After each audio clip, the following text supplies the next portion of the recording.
Hello，大家好，我是 Susan，欢迎来到我的频道。那今天是1月7号，算是新年2024年的第一个周日。那我今天先向大家说一声新年好。这期节目呢，本来是想继续我对院子里的月季玫瑰的一个总结，但是因为今天的天气很好，然后挺适合月季的冬剪的，所以我就先插播一个关于冬剪的视频。那月季玫瑰的总结的下集将会在下集播出。那今天的节目呢，我其实是想从几个方面去说一下怎么样去冬剪。首先最重要的是挑选它冬剪的时机，因为一般来说，月季的冬剪是在一年当中最冷的时候。那在北半球的话呢，应该就是在1月到2月份的时候。有些比较讲究的花友可能会选择例如在节气大寒的时节去进行。一般来说就是，今年是1月底到春节的时候。不过因为我本人的其他事务比较多，所以我通常都会每周进行一点，分批进行，就不会集中在一起。我觉得相对于选择某一天，可能的是你选择的一个天气更重要，就是在一段相对比较冷的时段以内，挑选天晴的时候进行，这样能够比较有效的防止月季受到感染。因为它的伤口能够有大概1-2天的天气，天晴的话能够尽快的干燥，这样会比较好的进行防护。今天我会从后面的这一片花坛作为一个例子去介绍月季的冬剪。一共是老中青3种不同的状态，分别是有超过20年树龄的老月季，种下是第3年的正值壮年的月季，以及刚刚种下的只有1加仑大小的非常年幼的月季，这3种不同的状况进行修剪。那我们开始吧。首先呢，我们说一下工具。那我通常会用到这种皮手套、园艺剪，以及我会用这种消毒的湿巾，在每一颗月季它修剪前给它做一个消毒。那大概这样就是准备工作。做好以后呢，我们先对这一颗是 Coco Loco 进行修剪。这个 Coco Loco 现在是地栽进入第3年，它算是那种壮年时期的月季。因此呢，它基本上枝条都非常的新鲜，芽点很饱满，等一下可以看一下有比较饱满的芽点。那对于这种青壮年的月季的修剪，主要是控制它的株型，例如是这颗月季，我是不希望它超过1米，因此在冬剪的时候，我可以控制在大约40到50厘米的高度。那从地表这样数起来，40-50厘米，大概是这个高度，然后给它进行修剪。另外一个我觉得这种月季我们要了解它的类型。Coco Loco 是一个风花的月季，风花月季的话，它其实枝条数量就直接等于它的开花数量，因此不能够剪得太狠，要至少保留二级枝条，这样能够更好的在它来年进行开花。那我给大家看一下什么叫2级枝条。可以看到这种灰色的就是它的1级枝条。那这个从它的第一个分叉开始，上面这个是2级枝条。我们最少要保留到2级枝条，而这种风花月季其实可以直接保留到3级枝条。因此我们可以定一个高度，譬如50厘米的高度，然后以此作为一个分界，把上面的都剪掉，先把一个高度下剪掉，然后我们再看需不需要精细的修剪。剪掉的时候要关注的是，最好是剪掉在芽点朝外的上方修剪，这样的话它发芽的话会这样朝外发芽，不会朝内进行交叉。所以相对于高度，那可能它芽点的朝向会更为重要一点。那我们现在开始吧。50厘米大概就是在这个位置，所以我们可以先下剪刀，譬如是这里，我们先下一个剪刀尝试一下。那在这里大概就50，可以看到我是选择芽点朝外的地方剪。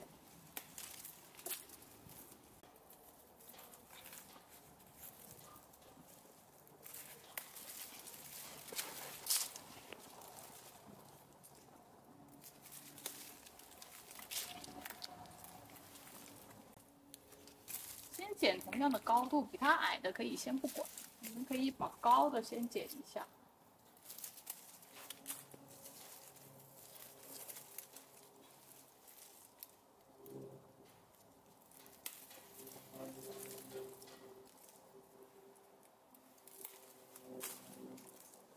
这样就是我所选的一个高度，可以看到中间这些地方会有点高。我们看一下现在剪的是怎么样。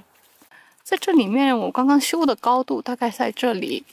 那这一支是一个主枝，非常的强壮。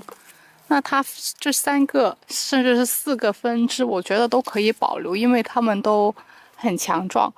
但是在它旁边的这一些，你可以看到的，第一它比较细，第二它其实已经上面有很多分叉了。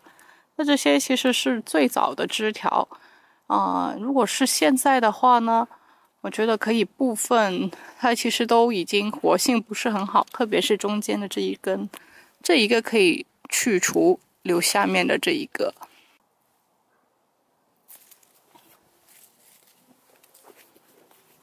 那么除此以外呢，这边这几个是一个强枝，它们其实会有点交叉。那这一支呢，其实理论上也可以把它剪掉，就是这根可以剪掉。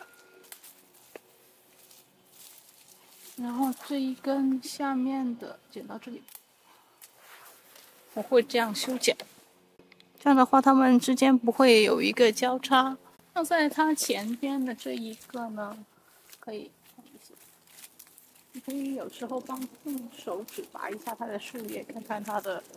这不是必须的，这个树叶你可以留着，叶子可以留着，但我纯粹是为了方便。其实这里可以看到，从这一个主枝上来，这几个其实都挺好的，我觉得都可以保留。可能我选了一下这里，留下面这一个。因为它的枝条的数量就直接等于它的开花量。那么在这种风花月季里面，我觉得只要它还是挺强壮的，就可以保留。所以这里就相当于分为3，这3个我都保留。然后我们看一下下面这一支，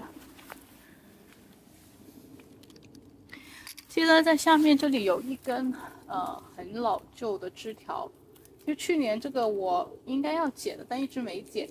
这一种就是属于它最初来的时候的老枝条，也没有什么活力，也不会怎么开花了。那这种其实就可以直接从根部把它剪除。这样从根部剪除，然后这种你可以看到它这里分了很多叉，然后叶子也长不大，枝条也长不长。那这种其实就可以没有必要保留了，就可以把它舍弃掉整个。我从这里看到了一根这种已经坏死掉的枝条，那是必须把它清理掉。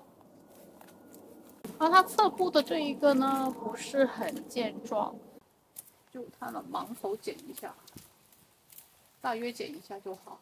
它能长的话更好，不能长的话，那我们在春季的时候再一并修剪也行。我们还是需要这里有些东西来保证它的株形比较完美，那还是留着吧。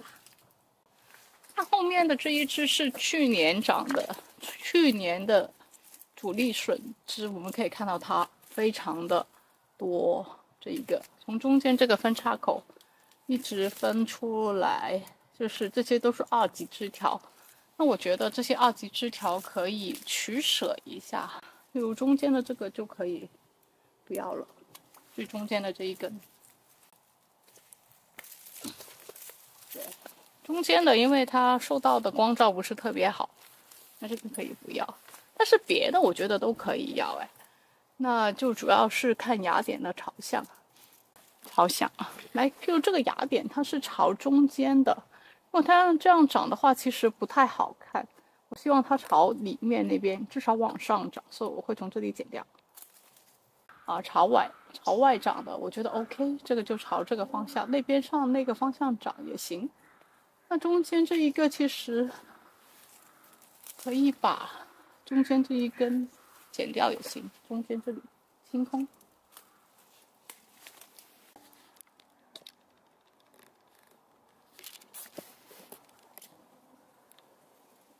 就这种朝内的小剪掉。这两个好像有一点交叉，那这个呢比较老旧的也可以不要。其实我们的原则就是中间尽量空往外，无论是一个整大的株形，还是一个主枝上面长出来的小株形，都可以按这样的原则去考虑。那现在就是它剩下来的样子。那后面这里还有一根强笋，这两根它们靠得很近，然后这根是那么强壮的新的主枝，我觉得这根旧的也其实可以舍弃。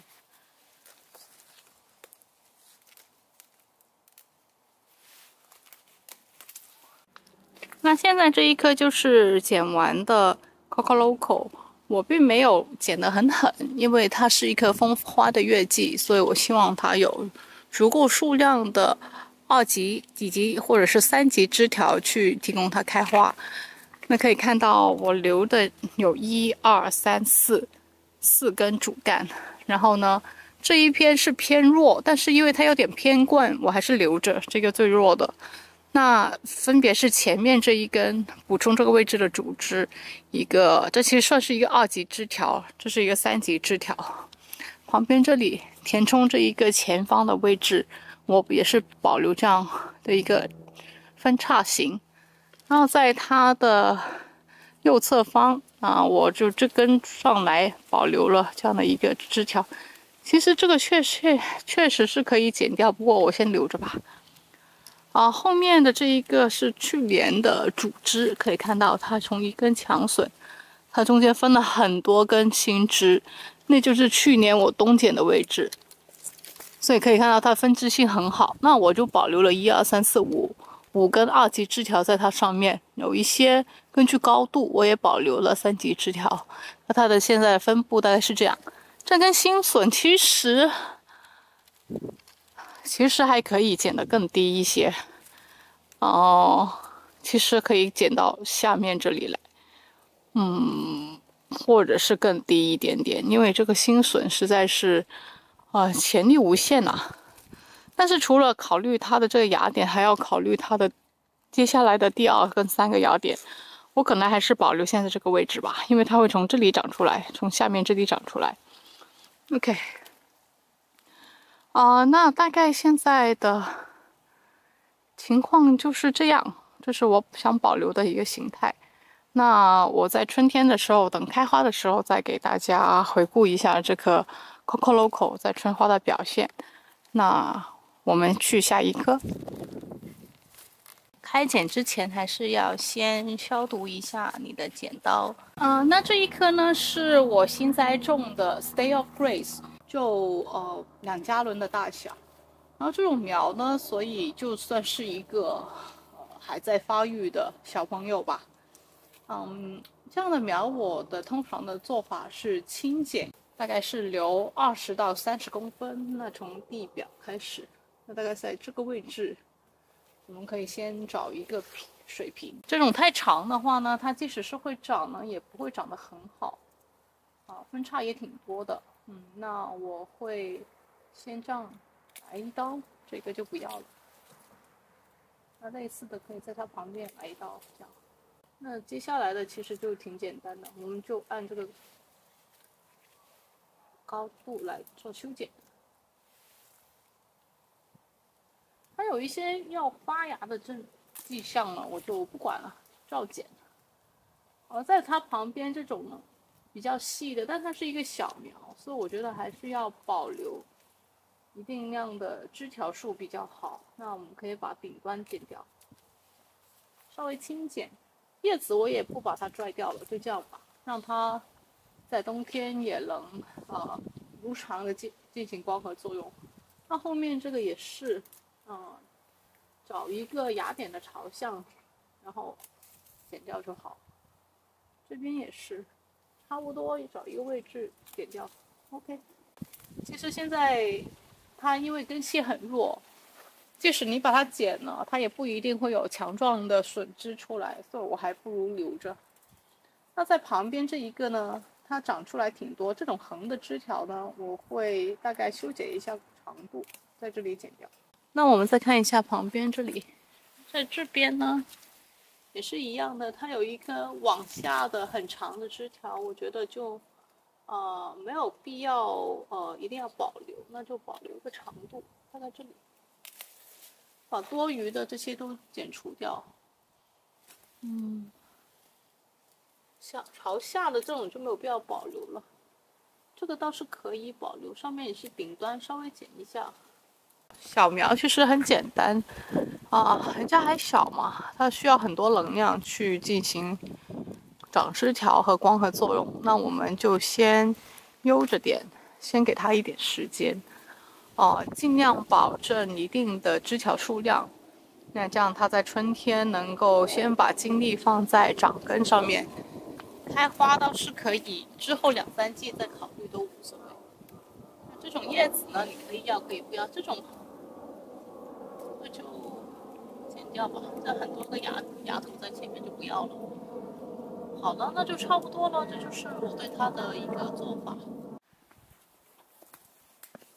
那接下来呢，我要剪的是后面这一棵庞然大物，就是超过20年树龄的老月季，这是一个很高大的品种，是非常的多。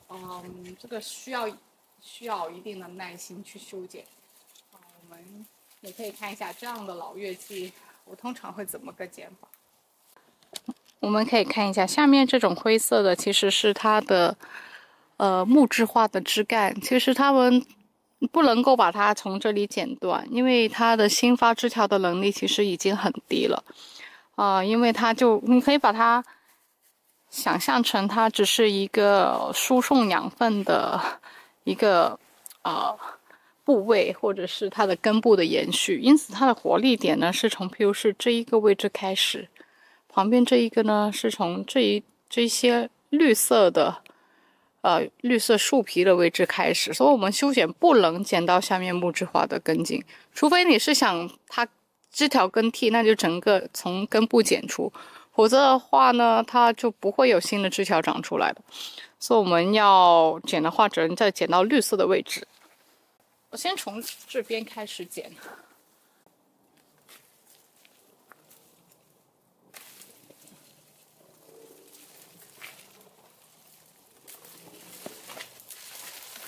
就是直接这样剪，就是剪下来的就大概是这么长。因为我要控制它的高度，因此呢，至少在1半的高度。那从旁边的这个是枯萎，而且它会侵扰我旁边的 Coco Loco， 所以它这个位置的我也剪掉。现在是正在剪旁边的这个部位。这时候其实也不用太犹豫，就稍微观察一下它的芽点的位置。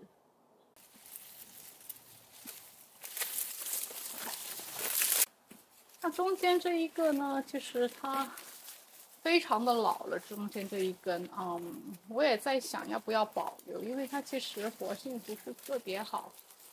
那如果把它拔掉的话呢，感觉好像又会太空。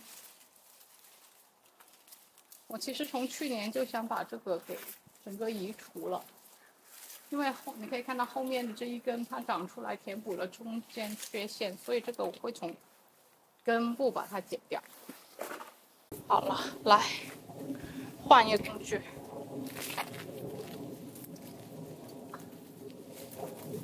选择一个合适的工具是多重要。来，那这一根老旧的就把它清除掉了。我感觉好多了。其实左边的这一坨，这样往外的，说实在我也不是很想要，实在是太多了。我还不如保留中间直立的，那我会把这根也锯掉，我也不要了。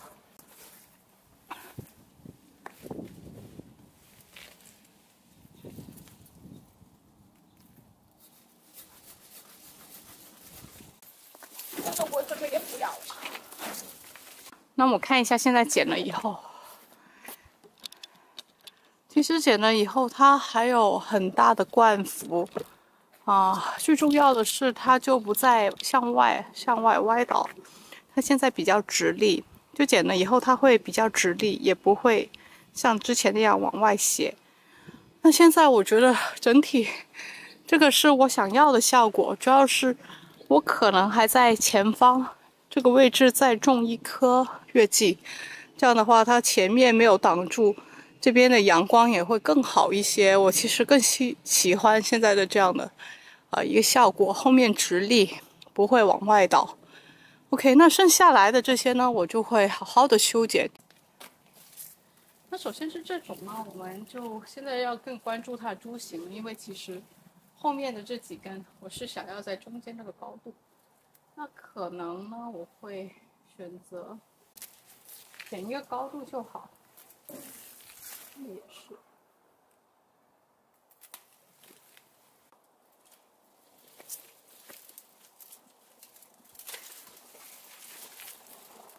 换出来一个大的，后面的也是找个高度剪就好了，不用纠结。都已经剪成这样了，它还能更糟糕吗？对不对？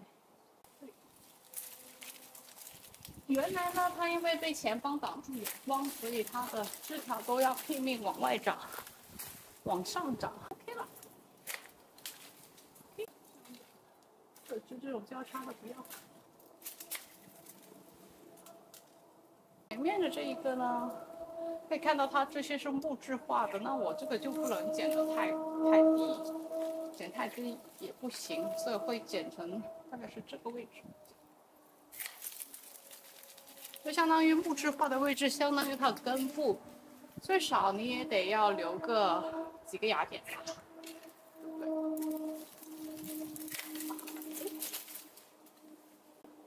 这个也是这样剪，那很爽啊，这样剪法。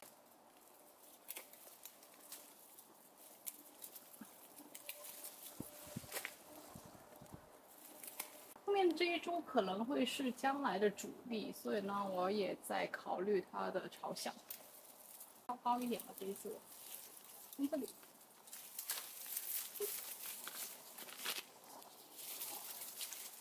根部要扦插的话呢，这种就是极好的扦插枝，不过这个品种我也没有必要扦插，那就先这样吧。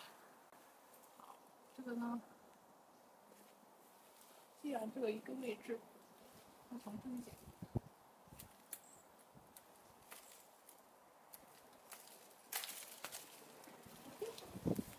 这里有个小分叉，后面的那个感觉好像还不错，那我再留一下。这里从这里剪。好了，剪好了。好了，那我们看一下最终的株型，可以看到现在是有1、2、3、4、5根吧，大概是5、6根主干，每个上来都在统一的高度，因为它其实能够长很高的这一个，整体它的冠幅修了一半啊，前面一个非常大的。接近1/3的冠幅被我剪掉了，大家可以看一下剪下来的枝条，简直就，另外一棵月季。但是因为这样，我就能够空出来中间的这一个部分，我觉得可能会更好。我不需要它太密集，我也希望它长得更好。那就先这样，今年我对它的修剪就来到这里。那今天关于月季的修剪的视频就到这里为止。我一共用了3颗月季来做示范，分别是属于青壮年的 Coco Loco， 一颗刚刚栽种的还在宝宝状态的Stay of Grace， 以及后面这一颗超大的白色的月季，应该是肯尼迪，是一颗20年的老月季。我给它做出了一个快速的修身的一个修剪的方法。那希望今天的视频能给大家一点点启发。如果大家需要冬剪的话，其实接下来的这段时间都是非常的合适。只要是你能观察到它有连续1周以上的冷的天气，以及它最好是晴天，这样的话你都可以给你家的月季做修剪。其实不必太拘泥于哪一个时间点，我觉得哪天都一样，都没有关系的，它不差那么一点点。所以欢迎大家在评论区给我留言如果你喜欢我的节目的话，欢迎你点赞和订阅。那我们下期再见，拜拜。